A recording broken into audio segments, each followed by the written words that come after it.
All right, I think we're going live here. I had a little technical glitch, but I think I'm live. If you can hear me, say so in the chat. I'll be watching that regularly. So thanks for being here. I'm glad Mark's the only one that's ready to go live.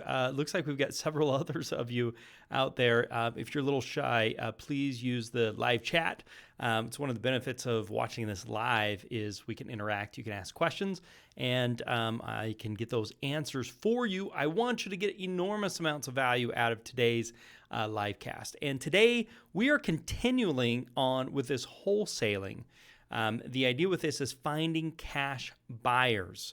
And we talked last week all about wholesaling and how to make wholesaling happen. And wholesaling is a great way, especially in this market. Now, there's multiple ways to wholesale, and there's even wholesaling remotely without seeing the property. We're not going to cover that yet. If you want to hear more about wholesaling remotely, please put that in the comments, and we can dedicate a live cast to that. But you're going to want to make sure you understand the wholesaling concepts and the last live cast in this one before you even think about wholesaling remotely. So, but today we're really going to focus on finding cash buyers, which is huge when it comes to wholesaling. So what you're going to walk away with today is how to get properties under contract correctly. When you're doing wholesaling deals, you want to have them under contract the proper way so you can take advantage of that as most as possible. How to find cash buyers, which is going to be the emphasis of the training. What I like to do is who has bought a property in the area and paid cash for it, similar to the property I have or I will have to sell. We're also going to show you a little trick called reverse wholesaling. It's kind of a little pro tip bonus, so stick around for that. Closing and getting paid, we'll talk about how the closing process and how that all works. So those are going to be the things that you're going to walk away with if you stick with us through today's live cast, which I know you'll get a ton of value out of. First off, welcome. If you're joining live, please comment. Give me your first name and the city and state you're investing in. Based upon where you're investing, I may be able to show you some cash buyers in your area. So we'll pick somebody. Actually, if you want to make it even a little bit better, if you give me your zip code you're investing in, we'll actually pull some cash buyers in your area. We'll choose somebody. So give me your name and the zip code, first name, then the zip code you're investing in, and we'll pull some cash buyers in your area. I'll show you live how to do that today, which would be super cool. If you're watching this recording, next time, join us live. It's Tuesdays, 6 p.m. Eastern time. Love to have you here. Again, the benefit of being here live is you can ask questions and I can respond to them live, which is super awesome. So, and I'm going to do a bunch of shout outs like I'm going to do now. Mark, thanks for being here and thanks for being early. The KC fam, thanks for being here. Thanks for the thumbs up. Jordan, sounds great. Appreciate you being here. Mike, thanks for being here, man. Gerald, North Jersey, fantastic. I get a zip code from Gerald. Mike from Detroit, thanks for being here. Maria, thanks for being here. Yes, we got some zip codes coming in. Mark, thanks for being here. Let's see here. Kay, thanks for being here. And Higginbroth, I can't say your last name because I can't see it. Mike, thanks for being here. Naveed, thanks for being here. Fantastic. We got a great group here. We got a few more Alberts coming in. Keep them coming, guys. Today's topic is based upon your request. Like always, if you want to know something more, please put it in the comments and I'm going to cover it. The things we get the most requests for are the things I'm going to make some coverage on when we do these live casts. My goal is that you walk away with something tangible that you can use, where you say, hey, this either helped me or it expanded my mind or I saw things differently or I've got a tool, a tactic, a strategy. I learned something. Like, I want you to walk away saying this was worth every minute and more of the time I spent and devoted to being here on this live cast. So quick disclaimer, this is new for those of you who follow. Where's my Scranton, Pennsylvania guy? Is that Mark? I can't remember. Anyway, whoever's been following me the last 4 or 5 weeks from Scranton, PA, make sure you put it on there because anyway, I love The Office. This is for entertainment purposes. Everyone's situation is different. There's not a one-size-fits-all guarantee to investors. Before you make financial moves, make sure to talk to professionals. I'm not an attorney. I'm not a CPA. We could receive some sponsorship from things that we may promote. As with anything, results come with education, following a system, hard work, and following through until the end. Okay, let's do a quick review of last week's podcast. So this is part 2 of wholesaling. Last week's podcast, we covered what wholesaling is, how to wholesale, ways to resell that property once you've found a property, how to find properties and the easy way to find properties, using equity and motivation. You need equity and motivation to make it a good wholesale, and the seller needs to have those things. If you missed that, you can find it on our YouTube channel. Just go to YouTube, Do Hard Money, Wholesaling, how to profit quickly in today's climate. Take a listen to that. You won't be disappointed. You're going to want to hear that also in conjunction with this. If you like these live casts, please tell me. They are so much work. You can put it right in the comments. Please tell a family member or a friend about it. The recordings are on YouTube, so they can go watch those. And please, if you haven't already, just right now, take a minute and subscribe to our YouTube channel. Just become a subscriber to that. It's a big help. Also, give us a thumbs up on the recorded video. So if you can give that a thumbs up, it's really helpful to us. Helps grow our channel, which is what we want to do. And leave a comment on the recorded video. Once the recorded video comes out, which is a few minutes after we finish live cast, you can go on there and say, this was awesome. I really enjoyed it. It is a huge help to me. And I appreciate you telling me. So if you're willing to do one of these things, please type yes in the chat to let me know, hey, you're willing to help us out. I really appreciate it. So throw a yes in the chat and let us know you'll do one of these things. Either subscribe to the YouTube channel or give it a thumbs up or give a comment or tell a family member or friend about it. That would be really helpful for us. So thank you. First off, as always, in this day and age, we're just giving you a COVID-19 update. A lot of things to be excited about. You can see here from previous, if you've been following my live cast, you can see that the graph before went way up, and now it's starting to flatten out, which is really cool.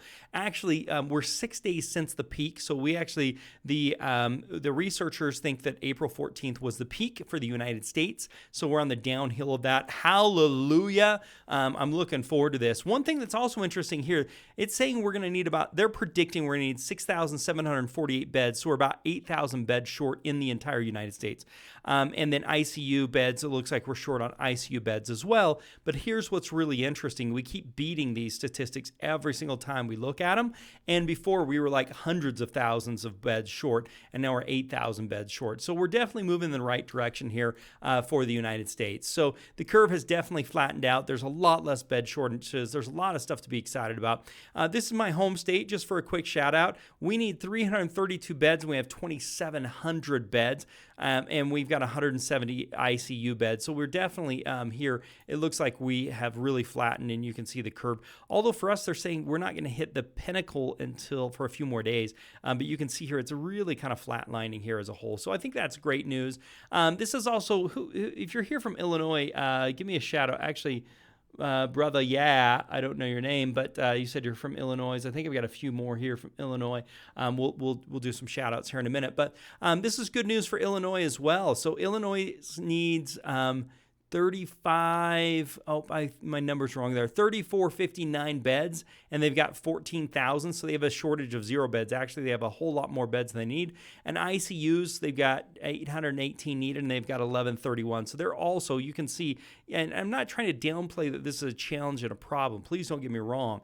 But what I am trying to say is this is actually working out a lot better than what everyone may have expected to do. The other big news, you've heard it, I'm assuming that you heard it. If not, you heard it first here. The $350 billion of small business payment protection program, it got exhausted in like 13 days, which is super cool because that money is going to be hitting it on the streets, which you're going to start seeing here in the next few weeks. It was gone in 13 days, and this is going to help a ton of people and a ton of businesses. And I think this is going to lift the economy quite drastically as this may start getting spent. You'll see it, and you'll see some unemployment going down, which is what we want to see. Also, President Trump has said, we want to reopen the economy. A lot of states are talking about reopening the economy in lots of different ways. There's plans. I know my personal state is planning on doing that here in about a week, which is awesome for what we want to accomplish and do. I know that's going to have a big impact on all of us as real estate investors. So good signs that are happening there. The other thing that I think is really interesting, you hear a lot of gloom and doom on the news, but Chicago hospitals actually reported they had 125 severe cases that had the COVID-19. We're talking severe cases. These guys should have died. And they were given a drug. See, there's two things. They're working on a vaccination, and they're also working on a cure. The vaccination prevents you from getting it. The cure helps you, if you got it, to survive it. And all but 2 were discharged, meaning they went home. So 123 people, severe cases, should have died from it, ended up walking home after they got this drug. So they're really excited about this drug and some things that are happening. Also, Medicare and Medicaid are paying laboratories for these test studies in large numbers. And that's huge because now they got more funding that's coming through there. This is an absolute game changer for nursing homes where the risk of COVID-19 infection is high among the most vulnerable. So some great stuff that's happening here amongst everything else. So you've probably heard Netflix hit the high, and they hit an even bigger high. The overnight trading is going crazy right now with Netflix. So some good stuff that's happening. Not a big surprise that Netflix is doing well given the economy that we're in right now and with COVID-19. But there's some good things. So real quickly, I want to jump into the housing forecast just to talk about it. Forbes just came out and said there's no better time to buy real estate than right now, which I think is really interesting. Interesting comment. I still think you want to put the contracts out a little bit, which we'll talk to here in just a minute. But before we do that, let's get a few more shout outs here to make sure. Okay, got it. Let's make sure we've got everybody. Okay, yes, appreciate it. Naveed, thank you. Mike, thanks for being here. I'm not sure how to say your name, but yes, Mr. Rogers deleted his comment. We'd love to have it come back here. The Clay fam, yes, thank you. Thank you, Mr. Jones, Mr. Rogers, yes, appreciate it. Troy from Illinois, if you haven't put your zip code in, I'm just going to randomly select one. So if you haven't put your zip code in where you're investing, please do that now because you're going to want that for the cash buyers demonstration we're going to do here in just a minute. Okay, let's talk housing. Let's talk real estate here for a minute. So Fannie Mae has some projections. They came out with their forecasting division. They're expecting there to be a 15% decline in home sales, but not in home pricing. I want to make sure everybody understands the distinction. They're saying there will be 15% less transactions this year than there was last year. So let's just use round numbers. If there was 100,000 transactions last year, which there was lots more than that, they're saying there's going to be 85,000 transactions this year. It would be 15% decline in how many homes are sold, how many units are sold, not in the price of homes. They are also saying, so the idea is some people will stay. Some people are thinking about moving, you're saying, let's just stay put. And some people were thinking about buying or saying, we're just going to wait. Okay. So then let's talk about what this does to home prices. So what they're saying is they're expecting Fannie Mae, which is the largest lender, is saying, hey, we expect prices to go from up to $275,000 in 2020 from $272,000 in 2019. This was just released on April 18th. So this is not, old from January or something. This just happened this week that they're forecasting that prices are going to go up. They're going up like 1% or 2%. I think this is really, really interesting. So overall volume is going to go down, but just only 15%. But values are going to go up or pretty much stay the same. Now that's average. Let's talk median. With median home prices, we're seeing an increase from 326,000 from 321,000. So we're expecting the median prices of houses to go up as well. So we expect the average to go up. We expect the median to go up, but we expect the overall volume to go down. So what does this mean for real estate investors? Well, it means your time on market's probably going to be a little bit longer. So it's probably going to take longer to sell. So you need to take that into account when you're looking to sell the property. But it also says you probably should be getting what you thought you would get out of the property, throughout this year. So that's all great news when it comes to real estate investors, brought to us by Fannie Mae. The good news for prospective home buyers and sellers alike is that the situation in the real estate market is expecting to improve next year, according to Fannie Mae. The mortgage giant currently expects the U.S. economy and home sales both to rebound in 2021, but the rebound is contingent on the pandemic's trajectory. So obviously, they always throw that caveat in there. So they're saying not just this year, but also in 2021, we're seeing some good things that'll be happening. So that's all great news for real estate investors. If you like that, say that's great news for real estate housing. Mortgage interest rates, this is also really interesting. We're hitting an all-time low. 3.45% is what the Mortgage Bankers Association said back on the 15th for what interest rates are. The idea with that is that should help support the housing market, which I'm sure Fannie Mae is including that in their overall projections as well. So that's really good news overall for real estate investors. So we have to be cautious. We've got to plan on holding properties a little bit longer.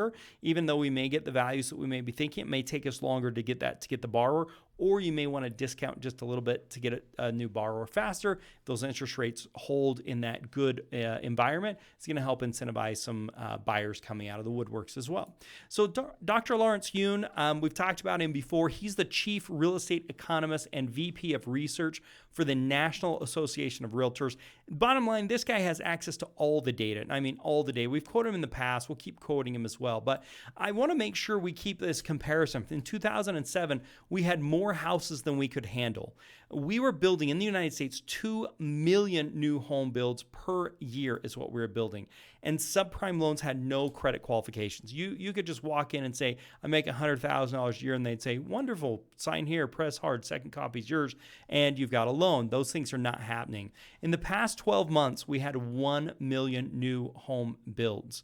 Just to put this in perspective, because I want to make sure everybody realizes this is not 2008. We've got a whole different situation going on here. So let's talk about the spring buying season by Dr. Yun. If the economy shuts down, is of short duration, it will be just a delayed spring buying season. It could be August or September when we see that normal spring buying season occur. So rather than the spring buying season that you usually start in June, he's basically saying we're going to see that in August or September. And I think we have seen this economic shutdown to be short-term, or we'll see here in the next few weeks. If there's a short-term duration coronavirus impacts, then we will see a fairly robust late summer going into fall home sales market. I would like to see more home building activity coming onto the market once we get past this crisis. We need more homes. Once the all clear sign is addressed to say the virus situation is over, I think we're going to see a great robust rebound in people searching for homes. Housing is on very solid ground if we were going into a next recession. And lastly, this is going to pass. The short-term virus negative impacts will pass. So, I mean, just some other good news as we start talking the housing market, which is obviously really, really important for us as real estate investors. We talk about it every week, but we're not going to let up until we get past this COVID. 10 things you can do to profit right now. Number one, go make offers. Negotiate hard. And I think like the next week or two is going to be an ideal time to go make offers on properties, because you want to use the COVID scare as ammunition for you to get really, really good deals. So you want to go negotiate really hard. So get long contract timeframes, 30 to 90 day closings. Get earnest money deadlines very long, 30 to 80 days on earnest money. Improve your craft. Attend this training, and we also offer a lot of trainings on valuing properties, finding properties, rehab bids, wholesaling, partnerships, you name it. Attend our weekly live cast like I talked about earlier. Find a partner with cash, credit, or both. Take advantage of the 0% money. We've got a whole live cast on that. MLS Sniper, we've got a whole live cast on that as well. If you haven't seen it, go to YouTube and type in Do Hard Money and then go to MLS Sniper. You'll see that. Use seller financing. If you need to close now, use seller financing. It's a great way to take advantage of deals. And prepare yourself for cash flow acquisitions. So do the things you need to do to prepare your house so you can do cash flow acquisitions. These are the 10 things you can do right now to profit in the real estate market that we're dealing with right now. Okay, so if that information on the housing market was interesting to you, say thanks for the housing data in the chat. That'll help me know that you're getting value out of this. But before I jump on to kind of our next thing, let's just say Troy from Illinois, thanks for being here. Solomon, hello, thanks for being here. Mr. Rogers, if an individual is licensed realtor, would they be able to conduct their own evaluations? The answer is absolutely not. It needs to be third-party verified, arm's length, where no one else has any influence on that individual that is determining the value. So great question, though. And you're going to see the same thing. It's kind of like, is Fannie Mae or Freddie Mac going to allow somebody that's a licensed appraiser to do their appraiser on their own house? And the answer is absolutely not. So that's not going to be uncommon in any vein. Sean, I've got your zip code here, brother. Yeah, I got your zip code here. Kansas City, got it. Naveed, I hope I'm saying your name right, man. South Jersey, risk less. Is Canada eligible? Thanks. Risk less. I'm not sure what you mean by Canada is eligible for what, would be my question. Yes, a lot of the strategies that we're going to talk about will work anywhere in the world, or in a lot of places in the world, I should say, there with some modifications. But the concepts, the principles are going to stay the same. Let's see here. Chattanooga, Tennessee, thanks for being in the house. DJ, Clyde, thanks for being here. Rich Rogers, got it. Thanks for being here, man. Okay, was the information on the housing helpful? If so, say housing info was really helpful in the live chat, or something around that would be helpful to me to know. Okay, that's awesome. Good. We got some coming in. We'll jump into those in just a minute. Wholesaling, let's get to it. How to get properties under contract correctly. That was the first thing we said you'd walk away with. Okay, first is time. So you want to make sure you give yourself enough time to resell this property. That's going to be the very first thing. The next thing is devil is in the details, which we're going to talk about. You want to make sure you're using the right contracts. Number 3 is access. You've got to be able to get back inside the property. So the most important of those I think we're going to talk about here is access. What do I mean by access? So you put the property under contract, and then you're going to sell the contract or do a double close or use flash cash. We talked about that in our last live cast. The new buyer is going to want to see the property. So how is that new buyer going to get inside the property? Well, you have a few options when it comes to accessing. One of the best things you can do is take lots of pictures, take 2 pictures from every room, and you want 2 different angles. You want one coming from this side, one coming from the opposite side. So you want 2 different angles of every single room in the entire house, and you want to make sure that they're good pictures. One of the things, I didn't actually put it in here, but I meant to, you can go on Amazon and you can actually buy an attachment to your iPhone or to your phone, whatever it is, for a wide angle lens. You can buy them for like $20 or $30, and you can actually put an attachment. It's a little thing that clips on your phone, and then when you take the pictures, it has more of a wide angle lens. I'd highly recommend picking up one of those.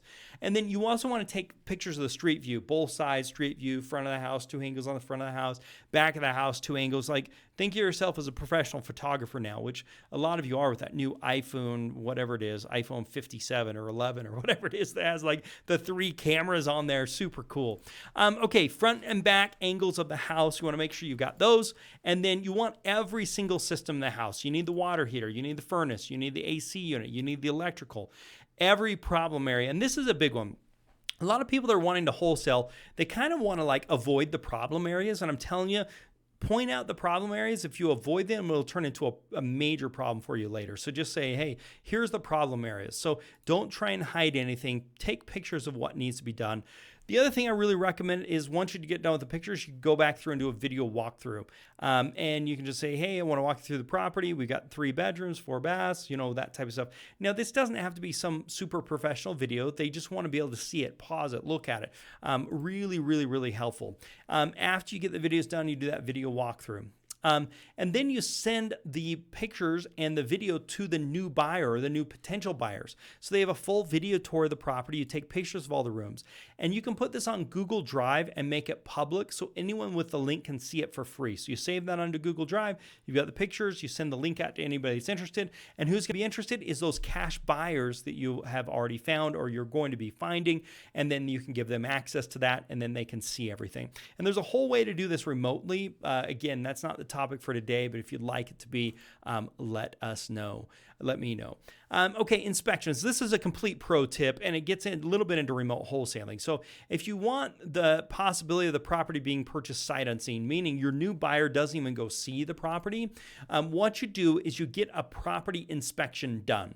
So you hire a professional inspector, okay, and then you give a copy of this to every new potential buyer. A cost of a home inspection is going to vary based upon square footage, and it's going to be vary based upon the location where you're at in the country. But typically $200 to $500. Average for the country is $315. The home inspection is not required. So this is not required.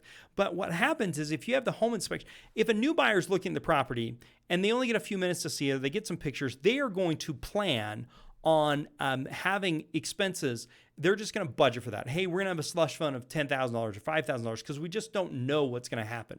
But if you have a home inspection done, they know the problems that exist, and so they can budget and they take on less risk. So the whole concept here is you're eliminating the risk to the new buyer so that they can pay more. So a new buyer is going to put an insurance policy. They're going to say, hey, I'm going to plan on having to do some repairs to the property that I don't see because I don't really know what else is going on. If I have that home inspection, I know what's going on, so now I can plan better, and I can give what we call a tighter offer. I can give a better offer to the seller and hopefully get the bid and win the property. So again, it's not required. It will do one of two. It will also help you negotiate a better price from who you're buying it from. So once you get the home inspection done, you go back and say, hey, we got some problems here. I didn't know about this. I didn't know about this. I didn't know about this. This is adding cost to the deal. So then you can renegotiate a better price on your purchase. And likewise, you can pass on that same price or hopefully make a little bit more money as you pass it on to your new buyer. Again, this is not required. I will give you a quick tip. If you are looking to wholesale out of state, if you want to wholesale out of state remote wholesaling, the inspector can not only do the inspection for you, but they can also do pictures for you. So you don't ever have to go to the property. You can negotiate over the phone. You can send your home inspector out there. A home inspector can take pictures of the property and do the tour. Another pro tip on this is you don't need the home inspector to do the full form. You can do a shortened form edition, which doesn't take as much time and can get a better price on that as an investor. So I think it's really important. Have the new buyers know what's going on to the property. Again, you don't want to try and hide something. Make sure they know there's a problem, so they can price it accordingly so you don't end up having an issue with the new buyers. And also you want to make sure that you're getting the best price possible, both on the purchase and on the resale. And that happens again because if you know there's problems, you can go renegotiate. And if the new buyer knows what they're getting themselves into, they don't have to hedge their bet by putting in some slush fund. So really important. Increased likelihood that the new buyer will purchase the property sight unseen as well, because now they have all the data that they're needing. It's not going to happen a lot. Most buyers are going to want to see the property, but you can buy a property as a wholesaler without having seen the property yourself. Okay, I got to get a drink here. Okay, we've got a few comments I'm going to jump into since we took this. Thank you. Awesome news. Great. Once you find an off-market property deal in pre-foreclosure process, how do you reach out to the seller, then submit an offer? Albert, great question. There's multiple ways to do that. One, you can go knock on their door. Two, you can knock on the neighbor's door and get their phone number. Three, you can send a postcard to them because you'll have the mailing address where it goes to. Four, you can do a skip trace. And with that skip trace, you can get their email address, their phone number, their cell phone number. With that, you can then send a text message, make a phone call, or do a voice broadcast, depending upon how big the list is. Finding properties, we've got a whole course on that, but great question. Excellent info. Thanks, Troy. Appreciate it. Mr. Rogers, will Do Hard Money offer a new construction program? No. I wish, Mr. Rogers, I wish we had a new construction program. Right now, no. Construction just has a whole other twist of problems that come. So we're really in the business of rehab, not in the business of construction. So there's a lot of challenges, and especially right now with COVID. Okay. Also, good man. Thank you, brother. Yeah. Jamie, good info. Thanks, Jamie. Appreciate it. Timothy, great. Got your zip. Appreciate that. Mara, great info. Thank you. I'm glad it's coming across right. Timothy, got your zip code. Wonderful. Toe Major, is DHM providing transactional funding for Chicago? Not at the moment, but we plan to be. So don't quote me on this because all the guys are going to get upset with me that I even said this on here. But yes, and if you do have something let some of our guys know, and we'll see if we can pull something together for you if you've got a specific one. So it's on the roadmap. It's not currently offered, but if you've got one, let us know, and we'll see what we can do to help you out. Okay, virtual wholesaling. This live cast, again, is not about virtual wholesaling. Wholesaling your state. Virtual wholesaling is wholesaling in the state where you don't live without ever seeing the property. So if you want to know about virtual wholesaling, make sure to put in the comments so we can cover that. With virtual wholesaling, this inspector can take the pictures and video for you like we talked about earlier. Okay, now let's talk about access to the property. So this is the next problem. So if you put the property under contract, and you say, oh no, now I have to get all these buyers through the property. But the problem you have is you don't know who's going to buy the property and who's not. So you end up showing the property 20 times or 30 times.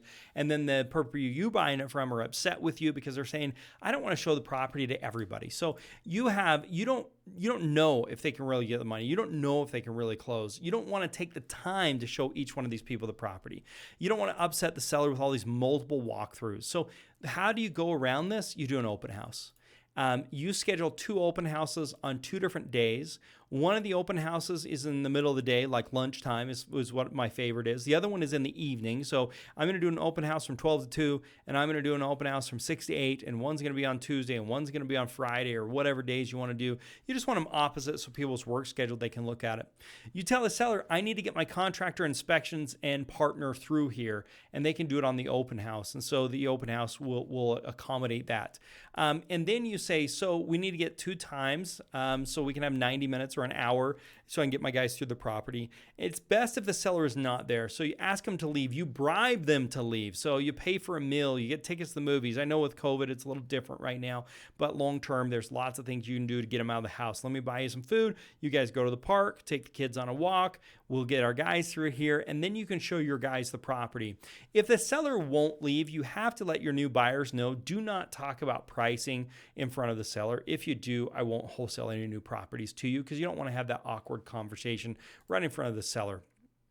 Okay, let's talk a little bit about seller communication. It's best to let the sellers know you are an investor and you need to make a profit. This should not be a secret. Don't try and say, oh, I'm not making any money on this deal. You need to be upfront saying, we're investors. We buy fast. The benefits to you is you get money fast. You don't have to worry about anything. We'll take the property the way it is. You have problems with your property.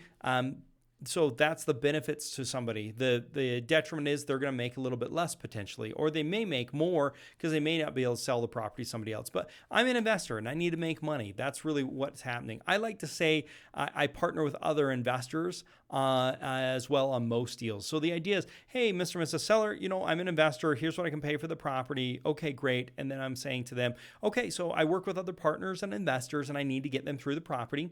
So a couple things. First thing I need to set up is I need to get our inspector through the property. And so he'll be coming through first. And then after that, I need to set 2 different times where I can have, I'm just going to call it our contractor open house, kind of like a real estate open house where I'm going to have my contractors, my partners, my guys all come through. So I'd like to set one on Wednesday and one in the evening and one during the day. Which one would work for you? And so I get a commitment from the seller. The seller already knows that I'm making a investor. So this is true. Saying that I'm working with a partner is not deceitful. I am working with a partner. Whoever buys my wholesale deal is really kind of partnering with me. I just get paid up front and they get paid on the back end when I wholesale the deal to them. I'm getting my money up front. They're getting their money on the back end. It really is a partnership, even though it's not necessarily quote unquote, we're starting an LLC together, but we're working together in partnership. And so that's a truthful statement. And that's really important. There's lots of people at wholesale that say things that aren't truthful. I do not like that. I take issue with that, and don't go down that road. Okay, properties under contract. There are sales skills you need, which is a topic for another day. If you're interested in some of the sales skills on getting properties under contract, please type that in the notes or put that in the chat. It'd be something we could talk about on a future live cast as well. In the end, you've got to get a contract price that you're going to make a profit.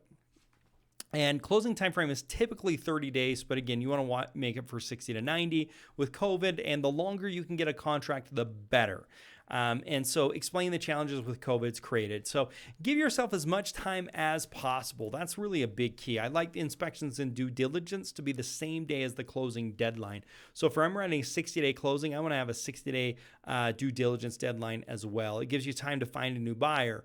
Let's talk earnest money just for a minute. With earnest money, I typically only put $50 or $100 as earnest money, and I put my title company or my closing company is going to be holding the earnest money. I don't want to give money to the seller. I don't want to give money to the seller's attorney. I give it to my title company.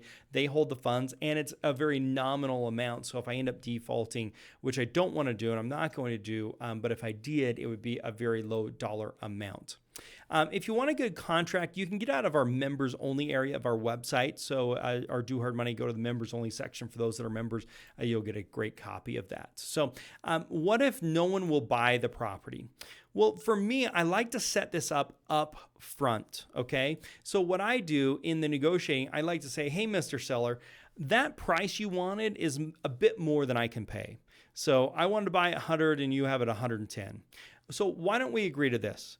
I'll move forward at the 110, even though it's a little more than my budget. And what I need to do is I need to give me a few weeks. I need to go back and crunch my numbers. I need to get some people out here, get my contractors out here, and see if I can tighten the pencil a little bit. If I can move forward, I will. And if not, then we can part as friends and I won't buy your property. And so what that does for me is gives me the opportunity, no matter what I want to have this conversation, even if I'm buying it for, I always want to make sure the seller feels like they're winning. So if I want to buy it for 90 and he offers it to me at 85, I'm still going to say, hey, that's a little bit more than I'd like to pay because I'd always like to buy the property for less than anything. So why don't we do this? Give me a couple weeks. Let's sign here. Give me a couple weeks. I'll tighten the pencil. If I can make it work, then we'll move forward. And if I can't, then I'll let you know that I can't, and we can part as friends. Does that sound fair enough?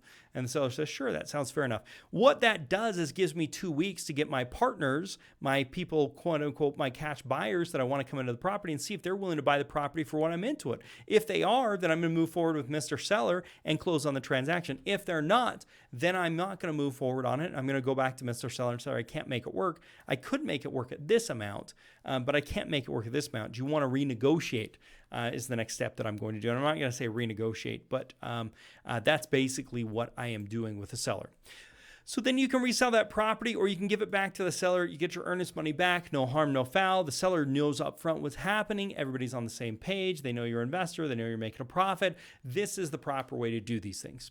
Remember, there's 3 ways to resell this property. There's an assignment where I just take the contract and assign it to somebody else. Someone pays you to assign the contract to them. You typically want to do that if it's a small assignment fee, $5,000, give or take. A double closing, you close and then the new buyer closes and the funds from the new buyer pays you and pays the seller. You're going to want to do that if it's a little bit higher of a dollar amount. And then buy, then sell. This is where you close and take title, and then you sell it to the new buyer. This is what you're going to do when it's a big payday, or some states are going to require that you're going to need to do it this way as well. Flash cash is typically used in these situations, depending upon your state and the requirements that are there. We could go deep on each one of these topics. So if you want to hear more about any of these, please put it in the comments area, or you can find training on all these topics. For those that are members, you have training on all these topics already in the back office, which, by the way, we just did we're running a beta with a new look and feel, and new information, videos, and all kinds of cool stuff in the members there. I'll show you just a teaser about that here in just a minute. Okay. Let me get to a few comments. Yes, sales skills. Okay, Mike, thanks for the feedback. Mark, I'd like better understanding sales techniques. Thanks, Mark. We'll definitely jot that down, see if it makes it to the top. Jeffrey, what is the motivation of a seller to discount a property to you at a deep discount, have a delayed closing, low earnest money deposit, and wait to close? Yeah, this is awesome. Here's what it is, Jeffrey. I am solving a problem for them. Number one, they may not be able to find another buyer. And number two, the condition of the property has got to be such that they can't sell it to somebody else.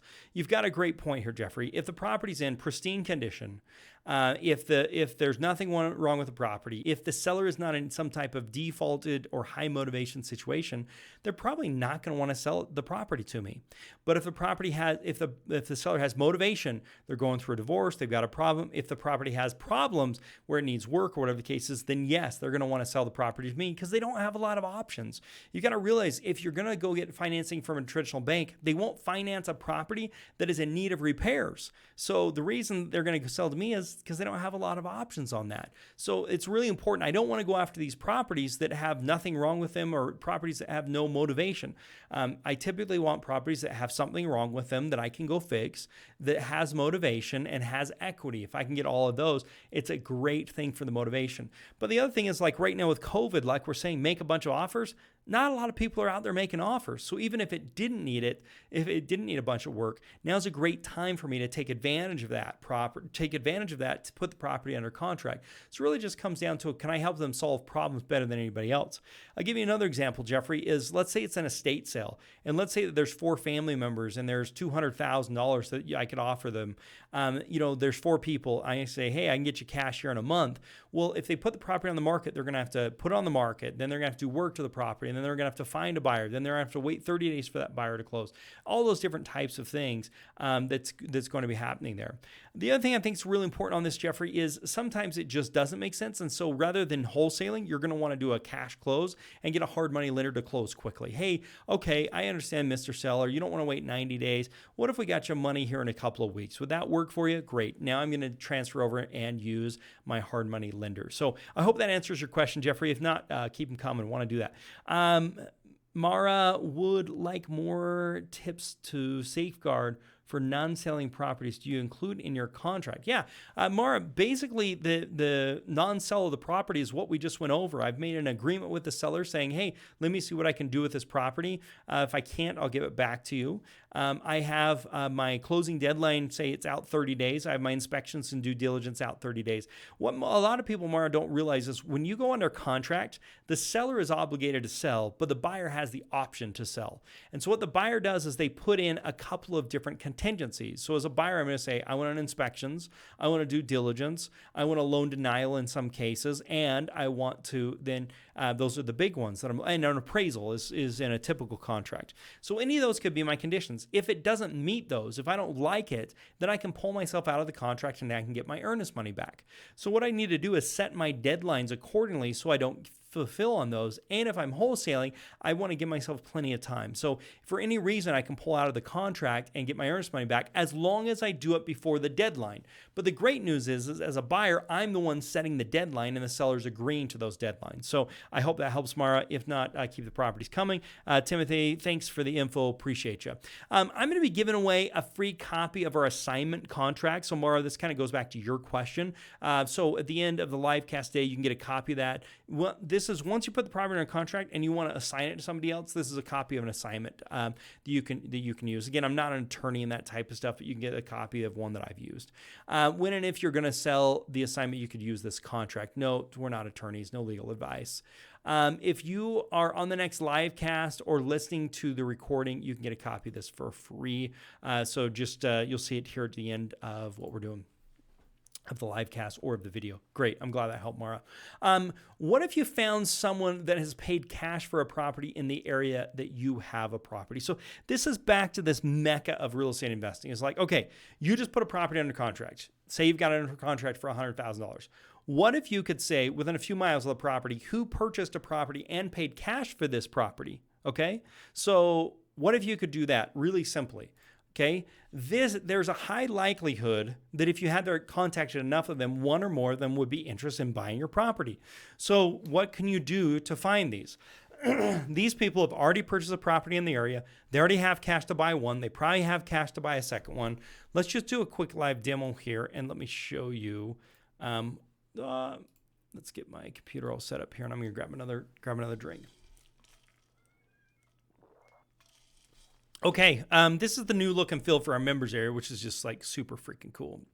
It hasn't rolled out yet, but for those of you that are members, you'll see you've got the finding, the value, and the basics, and then you've got all the information. You come and click on these, and then you've got all the information. You can watch the videos, the trainings, everything else. Anyway, and then you actually come and it gets you into the software for Investor's Edge. I've put it out here just to make it a little higher or make it a little easier to read. So, okay, so here's the deal. I'm just going to grab eeny, meeny, miny, mo. Let's going to go zip code. We're going to use Kara zip code 01030. I have no idea. Okay, here we go. I don't know anything about this. I just grabbed it. Kara, give me a shout out there. You better be still listening because we are using your zip code right now. It's taking just a minute to load here because we're using all the live stream, so it's going to be just a minute. So basically, I come here. So what am I trying to find out? I'm trying to find out who has bought a property in this zip code and paid cash for it. So what I do is I come here to my filters in my Investor's Edge. I come to my quick list, and I come down and I say cash buyers. I click on that, and what it's going to do is pull me up anybody who's bought a property and they paid cash for it. So there's 164 people that paid cash for a property in this zip code. And so let's just grab one of these. So we just grabbed one of these properties, and you can export this list and even send postcards and everything right out of Investor's Edge. So here's the owner, and this is the mailing address. So you'll notice the mailing address is not the property address. So this is obviously an investor. This person bought this property for an investment of some sorts. So maybe they're going to flip it. Maybe they're going to rent it. I don't know. But the property is 25 Searless Street, and the property is on 56 Dutch Master. So I've got that information. Now, I can also skip trace it and get his phone number if I want to do that. Let's just grab another one. Let's just grab this bad boy.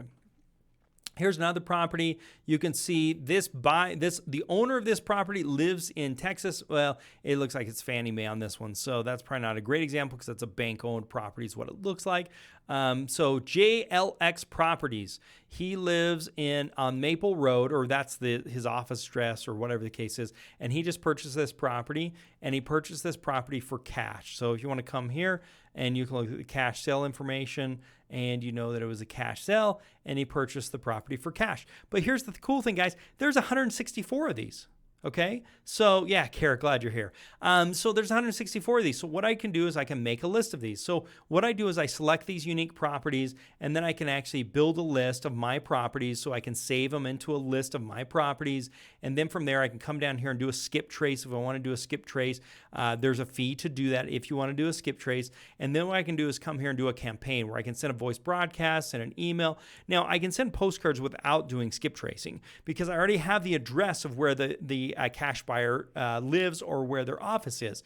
But if I want to do a voice broadcast or an email, I'm going to have to purchase the skip trace, and then I'm going to have to purchase a service. It's just a service that does that for you, and then you can see what's happening. So all that's here, super, super cool. It makes it really easy. If you don't have Investor's Edge, one, you can get it, or two, you can go down to the county recorders and you can go through all the records and try and see where those cash buyers are. You just want to see how they purchased it and if there's a mortgage. Basically, if somebody purchased a property and there's not a mortgage on the property, then you know that it was a cash buyer. That's one of the ways. A few other ways, more sophisticated, that you can look at. So anyway, we just went through and showed you how to do that. So the point is, Kara, there's 164 buyers in that zip code that just paid cash for a property. And so we just went through, we found the ownership information. You can skip trace it. We can email them. We can call them. We can mail to their different address where they're at. So when the property is under contract, you do the marketing for cash buyers the same day. So basically, you put the property under contract, and you're going out there and you're going to say, okay, great. I'm going to send postcards. I'm going to do some voice broadcasts. I'm going to get those 164 people to call me. And then you keep a list of those people. So when they call you, you make a list and say, hey, here's all the buyers. You can just do an Excel spreadsheet if you want to. Here's all the buyers that I have. This is my buyers list. But here's the cool thing. And this is like more than worth the price of admission of being here, even though the price of admission was pretty cheap today. This is called reverse wholesaling. This is a completely other thing. So rather than going and finding a property, okay, go and find a cash buyer. So Kara could take those 164 people and she could do skip trace and postcards before she ever found a property. And she could ask them, what are you looking for in a property?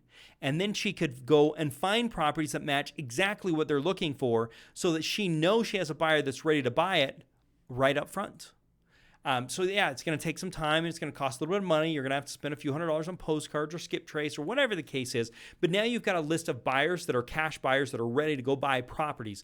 That's called reverse wholesaling. The reason why it's reverse wholesaling is you're finding the cash buyer first and then you're finding the property. Traditional wholesaling, you're finding the property and then you're finding the cash buyer. You can do either one of these. I'm not saying one's better than the other, but it's really cool to know you can work this both ways of the angle. So if basically you're going to somebody with cash, you say, give me your shopping list, and I will go find what you're shopping for. Rather than you have to go to the grocery store and pick out your lettuce and tomatoes, whatever the case is, I'm going to go do that for you. I just need to know you're going to buy it if I find it. That's called reverse wholesaling. If you like reverse wholesaling, put a comment in here. Say, I like reverse wholesaling. If you would rather do traditional wholesaling, put a comment here. I'd rather do traditional wholesaling. Either way is totally fine. There's no right or wrong, good or bad. It's just really important to realize all these things are here. So make sure you throw that into the comments. Then you go find the exact properties that they want. You do the process in reverse like we talked about. So if you want more on reverse wholesaling, throw a comment in there as well. Putting our contract with a new buyer. You send your title company or closing attorney the contract. Depending upon what type of closing you're doing, you would then sign, and then the title company or closing attorney would pay you. So basically, you're getting it all over the title or closing attorney. You're either going to do a double closing, or there's just an assignment. If there's an assignment, the new person is just going to pay you, and then they're going to take over your contract, and then they are going to pay at the closing table. Comment in the chat if you'd like to hear more about, if you want to know more about this closing process and all the people in the closing process, please put that in the comments as well. So appreciate the comments that are rolling in right now. We'll get to them in just a minute. If you missed last week's live cast, it's wholesaling, how to profitably quickly in today's climate. That was last week's live cast. Go back and watch it. It's worth your time. Even if you were here live, you may want to take a look at it again. You can always learn as you go back a second time. And so always remember, please subscribe to the channel if you haven't already. While we're doing that, I like both options. Yes. Let's see, Mara, like the reverse wholesaling if they know what they want. Yes, I'll tell you, most investors know what they want. This is what I buy. This is what I don't buy. Your onesie twosie investors know, but your consistent, your pro investors know what they want. Love reverse wholesaling. LaShawn, thank you. Grace, cool. Reverse wholesaling is very interesting. I like reverse wholesaling. So do I, Mike. In Illinois, I would have to do a double closing. Would like to hear more about double closings. Yeah. Let's see, LaShawn. Yeah, I'd really recommend. It sounds like you haven't watched our video from last week because we get quite a bit into double closings. But the idea of double closings is you close on the transaction that you're buying and then you sell it to somebody else, but you do it all within the same day or within a couple days. Now, you can do a double closing and not bring money to the table, or you can do a double closing where you have to bring money to the table. It's going to be state specific based upon what the laws are in your state. So like in my state, I typically have to bring cash to close, and then somebody else will buy it from me. So there's two transactions that are happening, and that's where your flash cash is going to come into that. So I hope that helps. If not, shoot another question here. So yeah, make sure you like and leave comments on the video from last week. So I told you we would give you an assignment contract. Just go to dohardmoney.com/assignment of contract, assignment of contract with dashes in between. So dohardmoney.com assignment of contract. Sorry, it doesn't look great on there. And so future live casts. These are some topics for future live casts. Please put it in the comments now if this is something that you want, so we can decide which ones are going to be the best one. Wholesaling, determining repair bids, coronavirus investing, how to analyze rents, wholesaling remotely, choosing good contractors, finding cash buyers, seller financing, contractor bids, determining rental prices, business partner deep dive, preparing yourself to buy cash flowing properties, how to make offers without seeing properties, buying properties remotely or something else. One thing that's not on this list that kind of came up today, which we're going to add, is selling skills. So I'm going to jot that down so I can make sure. But please put it in the comment as well, because that's where we get everything. So LaShawn, okay, yep, LaShawn, got you. I understand that. Indeed. Wonderful. Fantastic. Wanted this to be big value. If you enjoyed today's podcast, share the link on YouTube with some friends. Also, if you haven't checked out, I want to know, how many of you have checked out Income Hacker? If you've checked out Income Hacker, put in the comments, checked out Income Hacker. We've got like 30 or 40 podcasts there. We've got a bunch more coming. Wherever you're listening to the podcast, you can take a listen to that. But check out Income Hacker. Let me know if you're liking Income Hacker. It has a broader view on finance. I think you'll really enjoy it. Again, if you want to get that contract, the assignment of contract, go to dohardmoney.com/assignment of contract. and I'm interested to see who's listening to Income Hacker. Okay, next Tuesday at 6 p.m. Eastern Time, we're going to do a new topic. It's not going to be a continuation of wholesaling. It's going to be a topic that you guys are wanting out of that list that we talked about. So be here next Tuesday, 6 p.m. Eastern Standard Time, and go grab a copy of your contract, your assignment contract. Thank you so much for being here. I really appreciate the time. I hope you've gotten immense value. If you've gotten something valuable out of today, please put it in the chat so I know what you got out of value. And secondly, put in the chat what you would like to see for the next one. So I got a lot of asks right now. One, have you been listening to Income Hacker? If so, do you like it? Number two, what do you want to hear for next week? And number three, what did you take away from today's live cast? Throw it in the chat right now so we can be looking at those, and it'll help me know what to do for this next one. I appreciate you being with me today. I hope you've enjoyed this series on wholesaling that we did last week and we're doing this week, and I'm excited for a new topic for next week to help with real estate investing, to help give you what you need to be successful in real estate investing in today's market. Appreciate so many of you making comments. Appreciate so many of you being here. I'm really excited about things that are happening in the market right now and what's going to be happening for real estate investors nationwide as we get on the other side of some of this COVID. Yeah, Mike, thanks for being here. Appreciate it. LaShawn, if you have some of those other questions and some comments, I'll be sticking around here for just a minute. As you're getting them, let me grab a drink here.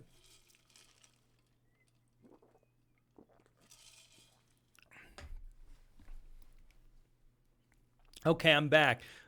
Mara, great, easy to follow, fantastic. I really appreciate that. Have you listened to Income Hacker? It's going to be the big thing I'm wondering about. And what do you want to hear for next week? What are some topics that would be helpful for you for next week is going to be the question I've got as well. We'll be signing off here. You can continue to put those in the comments. Even when I'm not here, you can put them in the comments afterwards. Helpful stream, the wholesale, great, Mike. Helpful, the wholesaling process, wonderful. Kara, I'm interested in income producing properties. Okay, yeah, got it. I'm assuming that's cash flowing, income produced properties. Who put that in there? Kara, with the income producing properties, are you interested in finding them? Are you interested in property management? Are you interested in like how we do those types of things? Let me know. Watching this has pumped me up to do more flips. Oh, fantastic, LaShawn. That's great. We're here for everything. We're not we're agnostic as to how. We want to make sure you've got the tools to be successful in that. So fantastic.